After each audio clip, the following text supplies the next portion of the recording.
বন্ধু, ইন্ডিয়া আর পাকিস্তান তো বিরাট বড় যুদ্ধ গেল। আমরা বাংলাদেশ তো আতঙ্কে আসলাম। হিরাবা যদি যুদ্ধ হয়, তুই কোনটা সাপোর্ট করবে?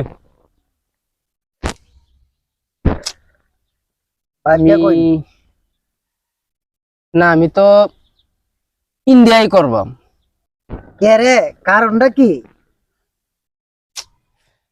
আমরা দাদু যেহেতু ইন্ডিয়া গেছে গা, এই সম্পর্কে তো আমরা দাদাই হয়।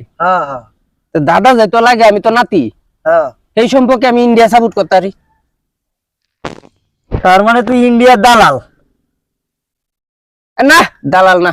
না, আর আত্মীয় লাগে, আত্মীয় হিসাবে বেড়া, আমার সগন বেড়া। আত্মীয় হোক, তুই ইন্ডিয়া সাপোর্ট করলে রে, ইন্ডিয়া জানাস তো দেশের শত্রু। বেড়া তুই টালা দিস করে। তোরে কি সুমা দিতাম? তার লইতে নাতে কি করবাম করে? বেড়ো বেড়া তুই এটা লাগি কেমন সুমা দিবি? আমি কি সেরি মানুষ? তুই ইন্ডিয়া সাপোর্ট করছ? বেড়ো।